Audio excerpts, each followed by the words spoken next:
1952 সালে রক্ত দিয়েছি, 1954 সালে নির্বাচনে জয়লাভ করেও আমরা গদিতে বসতে পারি নাই। 1958 সালে আইয়ুব খান মার্শাল ল জারি করে 10 বছর পর্যন্ত আমাদের গোলাম করে রেখেছে। 1967 সালে 6 দফার আন্দোলনে 7 জুনে আমার ছেলেদের গুলি করে হত্যা করা হয়েছে। 1969 সালে আন্দোলনে আইয়ুব খানের পতন হওয়ার পরে जखन अय्यूब खान साहब सरकार निले। इरफान भाई साहब, आप सीनियर सियासतदान हैं, आई विटनेस हैं आप पाकिस्तान के अब तक के सफ़र के। बंगालियों के साथ क्या ज्यादतियाँ हुई, बंगाली क्यों अलग हुए पाकिस्तान से? आपने कहा है कि मशरक़ी पाकिस्तान के साथ क्या ज्यादतियाँ हुई कि उन्हें अलहदा होना पड़ा। इसको मैं ऐसे कहूँगा कि मशरक़ी पाकिस्तान के क्या रवैये थे जो इन्होंने उन्हें अलहदा किया।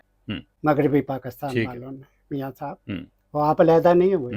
वो तो कहते थे हमें जमहूरियत चाहिए, हमें इक़्तिदार चाहिए, क्योंकि उन्होंने इलेक्शन जीता था, तो इसलिए वो नहीं अलहदा होना चाहते थे। इन्होंने अलहदा किया। अय्यूब खान, याह्या खान, एस्टेब्लिशमेंट, इन्होंने मिल के फैसला किया कि जमहूरियत इन्हें चाहिए, ह्यूमन राइट्स चाहिए, इन्हें सूबाई खुद मुख्तारी चाहिए सारे पाकिस्तान में, तो देनी पड़ेगी। फौज कशी के नतीजे में उन्हें अलहदा किया। क्यों अलहदा किया? वो साबित हो गया आपके 77 साल तारीख जो बनी उसमें साबित हो गया। इसलिए अलहदा किया कि फौजी हुक्मरानी के खिलाफ है, जमहूरियत चाहते हैं। ये कहते थे हमने फौजी हुक्मरानी रखनी है और गुलाम रखना है, और यहाँ की political party, politician plus political worker plus मजहबी जमातें ये तैयार थी गुलाम बनने को। ज़िमनर भाई साहब, क्या ये भी कहा जा सकता है कि मगरबी पाकिस्तान के लोग बड़ी हद तक मुत्तफिक थे बंगालियों के खिलाफ? मैं मियाँ साहब आ रहा था इसी बात पे कि वो जिस वक़्त इन्होंने फौज कशी की, तो आप तारीख के स्टूडेंट हैं, आपने किताबें भी लिखी हैं, आपके इल्म में होगा, आपने किताबें पढ़ी भी हैं कि आया ये जिस वक़्त वहाँ फौज कशी हुई, कोई सियासी पार्टी खड़ी हुई स्वाय नेशनलिस्टों के? अगर कोई खड़ा हुआ तो वली खां हुआ, अगर कोई खड़ा हुआ तो वो खड़े हुए जो छोटे सूबों के नेशनलिस्ट थे, जो कहते थे ना जुल्म करो, इन्हें इक़्तिदार दो, इनका हक है कि इन्होंने इलेक्शन जीता है, आइन बनाओ।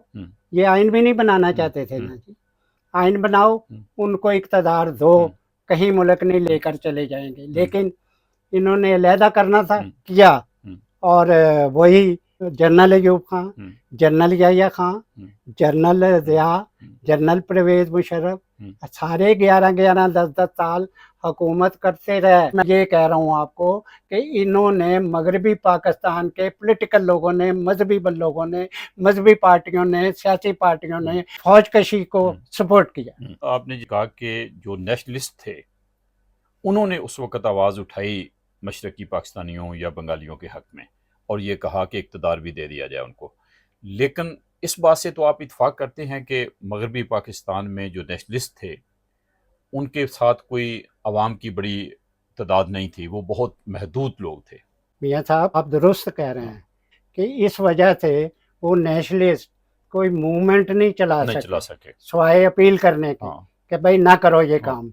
इसका मतलब ये हुआ कि पाकिस्तान की उस वक़्त की जो एस्टेब्लिशमेंट थी और पाकिस्तान के जो आम लोग थे और पॉलिटिकल पार्टीज़ थी, वो भी बंगालियों के ख़िलाफ़ मुत्तफ़िक थे, फ़ौज के साथ थे, उस वक़्त एस्टेब्लिशमेंट के साथ थे, और इन्होंने सब ने मिलकर बंगालियों से ज़्यादती की, बजाय इसके कि उनको। बात आप दुरुस्त कह रहे हैं। मिलकर इसलिए मियाँ साहब कि इन्होंने फौजियों को रोका नहीं कि भैया आप क्या कर रहे हैं। हमारे मुल्क के लोग हैं जिन्होंने पाकिस्तान बनाया, 1906 में मुस्लिम लीग बनाई, बंगालियों ने पाकिस्तान बनाया उन्होंने। इसलिए मैं ये समझता हूँ हम बराबर के शरीक हैं मगरबी पाकिस्तान वाले, बराबर के शरीक हैं, उन पर जुल्म सितम के और उनको अलहदा करने में अगर हम इनका हाथ रोक लेते उस वक़्त तो ना मुल्क टूटता और ना जमहूरियत जाती, लोग आराम से मुल्क चला रहे होते अगर उस वक़्त हम, आपकी बात ठीक है, अगर उस वक़्त हम रोक लेते। मशरकी पाकिस्तान बांग्लादेश बन गया, बांग्लादेश में खासी हद तक डेवलपमेंट हुई, आवाम काफ़ी हद तक खुशहाल हुए। शेख हुसैन वाजिद की पार्टी ने जो डेवलपमेंट दी मुल्क के अंदर, उस हुकूमत को अब तब्दील किया गया है, हुकूमत ख़त्म हो गई है। अब जो नया सेटअप वहाँ पे आया है, इसकी पॉलिसियों में और पहली शेख हुसैन वाजिद की पॉलिसियों में क्या फ़र्क आप देख रहे हैं? मार्ज कर, आपने जो सवाल किया या तो आप आलम आदमी हैं, आप जो सवाल करते हैं जी, उसमें कोई गहराई होती है।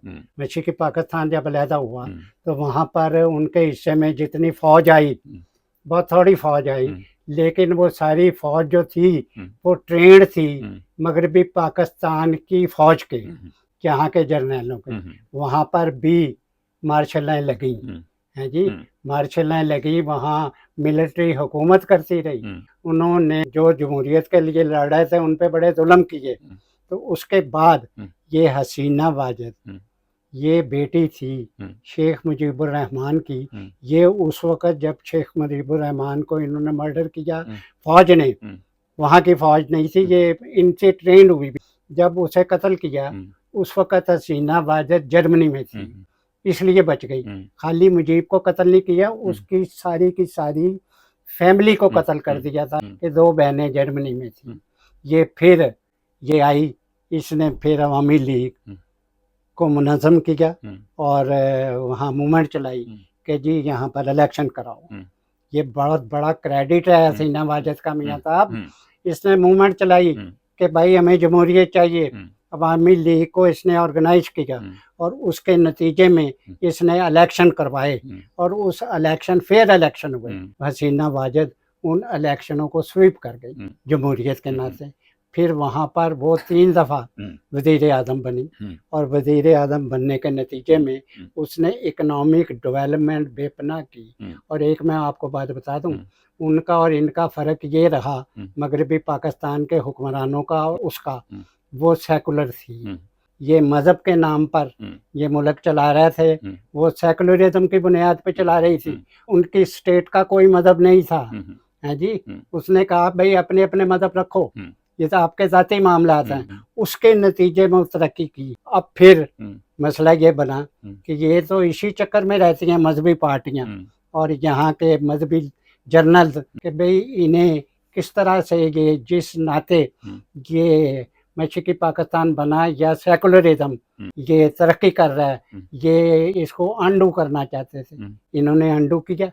इन्होंने फिर अपने मतलब के स्टूडेंट्स के जरिए वहाँ मूवमेंट चलाई और मूवमेंट भी चलवाई जहाद के नाम पर। वो कहती थी कि भाई जहाद वो है, जहादी वो हैं जिन्होंने जुल्म के खिलाफ जिद्दोजहद की 1971 में जिद्दोजहद की और मशरक़ी पाकिस्तान को बांग्लादेश बनाया, आज़ादी दिलवाई। और इन्होंने वो जो स्टूडेंट्स थे वो जहाद के नाम पर वो इन्हें काफर कहते थे। ये कहानियां डालते हैं, उन्हें काफर कहते थे। वो कहते थे हसीना वाजिद काफर है, ये भारत के साथ है, इसको निकालो। अब भारत और बांग्लादेश का हजारों किलोमीटर का आपस में बॉर्डर है। अब वो तो दुश्मनी नहीं ले सकती थी, उसने तो उसके साथ दोस्ती रख के तरक्की करनी थी। उसने की, वो सेंसेबल खातून थी, उसने की। ये लगे हुए थे कि वो भारत से मिली हुई है, भारत से मिली हुई है।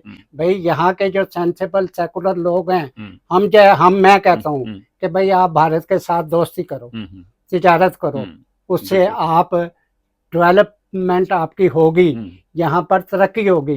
भाई आप सियासत करते रहें, तिजारत तो कर लें। उसने तिजारत की, उसने भारत के साथ मिलके पॉलिसीज बनाई, उसके नतीजे में बांग्लादेश तरक्की कर गया। जो इन्हें ना माफा करता था ना उन मजहबी जमात। देखो वहाँ पर जब हसीना वाजिद को इन्होंने निकाला, 2 पार्टियों ने ज़्यादा तरक्की की। एक फौजी एजेंटों ने, ये यूनस डॉक्टर यूनस और दूसरा जमात इस्लामी ने। अब ये जाहिर कर रहे हैं कि भाई ये जो फौज ने मशरकी पाकिस्तान यहया खान ने यूब खान ने मिलके वहाँ जुल्म सितम किया, तो इनका कोई कसूर नहीं, कसूर उनका है जो अलहदा हुए। यही वजह है कि जब डॉक्टर यूनस मिलता है हमारे लीडरों को, पाकिस्तान के जो वजीर आजम या दीगर दूसरे मिलता है, तो वो यही कहता है कि जी गलत हो गया, हमें मिल के अब चलना चाहिए। वो ये नहीं कहता कि भाई आपकी फौज ने हमारे बच्चों को मारा, औरतें को रेप किया। वहाँ की मजहबी जमातें और वहाँ के फौजी एजेंट डॉक्टर यूनस जैसे वो मिल के इस काम पे लगे हुए हैं कि मगरबी पाकिस्तान और बांग्लादेश भारत के अगेंस्ट इकट्ठे हो जाएं। वही साहब, आप क्या देख रहे हैं कि जो पॉलिसीज थी, सेकुलरिज्म, डेमोक्रेटिक प्रोसेस, ये जो मौजूदा सेटअप है, ये बदलने की कोशिश करेगा? ये कर रहे हैं जी, इन्होंने भारत के साथ जो उसने एग्रीमेंट किए हुए थे उनको नहीं ये कंटिन्यू कर रहा है। अच्छा, ये तो उनको छोड़ रहे हैं जो भारत के साथ, ये साबित कर रहे हैं कि जी ये भारत जो है ये बांग्लादेश को खा गया। भाई बांग्लादेश में था क्या कि जो वो भारत खा गया, उसने तो डेवलप किया उसको बांग्लादेश को कि सारी दुनिया में वो कहना के काबिल हुए हसीना वाजिद कि भाई ये तो भारत से भी ज्यादा तरक्की कर गई। इसने बंगाल को फ्लडों से बचाया, मुसीबतों से बचाया, और उसके नतीजे में इन्होंने मिल के उसे निकाला। मियाँ साहब वहाँ अब भी, ये मैं आपको बता दूं, वहाँ अब भी अवामी लीग स्टूडेंट्स में और अवाम में ज़्यादा मकबूल है इनकी निस्बत जो यहाँ कह रहे हैं कि जी वहाँ इनकलाब आ गए। इनकलाब ये होती है। वहीं साहब, ज़हनी तौर पे भी एक डेवलपमेंट होती है।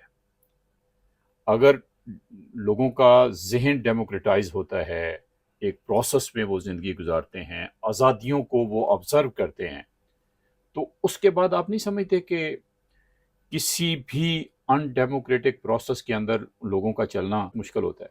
वो इस तरह मियाँ था कि अनडेमोक्रेटिक सिस्टम में लोगों का चलना मुश्किल हो जाता है। बात आपकी ठीक है, लेकिन अगर आप ये कहें कि वहाँ अनडेमोक्रेटिक सिस्टम था तो उसको मैं मानने को तैयार नहीं हूँ। वहाँ बांग्लादेश में फौज तो वहाँ पर जमहूरियत के नाते डेमोक्रेटाइज हो जाना चाहिए था ना फौज को भी, वो नहीं हुई। वहाँ आज तक फौज वैसे ही है चीफ ऑफ स्टाफ जिसने हसीना वाजिद को निकाला। फिर साहब बात सीधी है, सुन लें, वहाँ पर स्टूडेंट्स चंद हजार, यानी आप वहीं साहब ये कहना चाह रहे हैं बांग्लादेश के अंदर बावजूद इसके शेख हसीना वाजिद की काफ़ी अरसा वहाँ पे हुकूमत रही, डेवलपमेंट भी हुई उस प्रोसेस के अंदर, लेकिन लोग जहनी तौर पे सही तौर से डेमोक्रेटाइज अभी नहीं हुए और ना ही एस्टेब्लिशमेंट हुई। लोग थे डेमोक्रेटाइज हो गए हुए थे और हो रहे थे। अच्छा, क्या रहे थे, उसने 3 इलेक्शन कराए, इलेक्ट हुई। तो मियाँ साहब मैं ये कह रहा हूँ कि एक तबका वहाँ अभी जमहूरियत को फॉलो नहीं कर रहा था, वो मजहबी जमातों को और फौज के एजेंटी के तौर पे, मेरी बात पूरी होने देना, कर रहा था। वो निकले कि फौज ने आके वहाँ कब्जा किया और हसीना वाजिद को कहा कि आप इस्तीफा दें। अब देखें कैसे वो इस्तीफा देती, फिर छोड़ देते उसे कि भाई लोग निकले हैं क्या इसे मार दें। इन्होंने कहा इसको इस्तीफा दो, उसने कहा मुझे तकरीर कर लेने दो। उन्होंने कहा तुम्हें 45 मिनट देते हैं, आप तकरीर भी नहीं कर सकते, विद इन 45 मिनट्स आप निकले यहाँ से। वो तो वहाँ से निकल के फिर उसे भारत जाना पड़ा। वो तो वहाँ तकरीर करना चाह रही थी, वो तो चाह ही नहीं रही थी वहाँ से निकलना, ना वहाँ से भागना चाह रही। अच्छा, यहाँ पे भाई साहब मुझे एक सवाल आपसे बहुत सेंसिटिव करना पड़ेगा कि इस वक्त दुनिया में तकरीबन 50 से ज़्यादा मुस्लिम ममालिक हैं और कोई मुल्क नहीं है जहाँ पे एक डेमोक्रेटिक प्रोसेस सही मानों में चल रहा हो। क्या ये समझा जाए कि बंगालियों ने भी बिल आखिर मुसलमान होने का सबूत दिया है? ये बात आपकी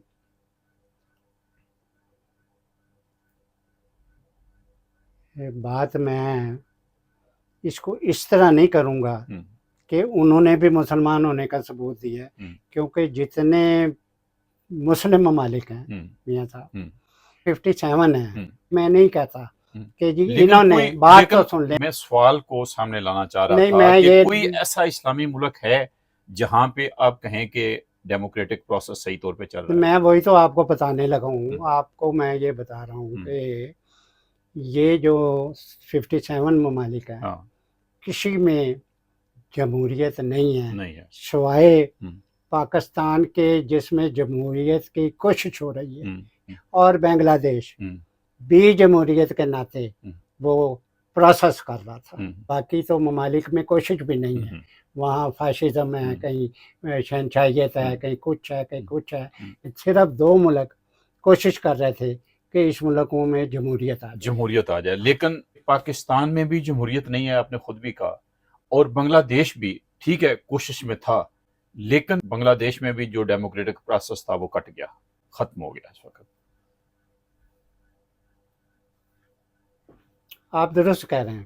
1952 সালে রক্ত দিয়েছি, 1954 সালে নির্বাচনে জয়লাভ করেও আমরা গদিতে বসতে পারি নাই।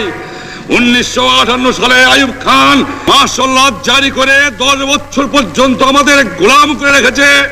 1967 সালে 6 দফার আন্দোলনে 7 জুনে আমার ছেলেদের গুলি করে হত্যা করা হয়েছে।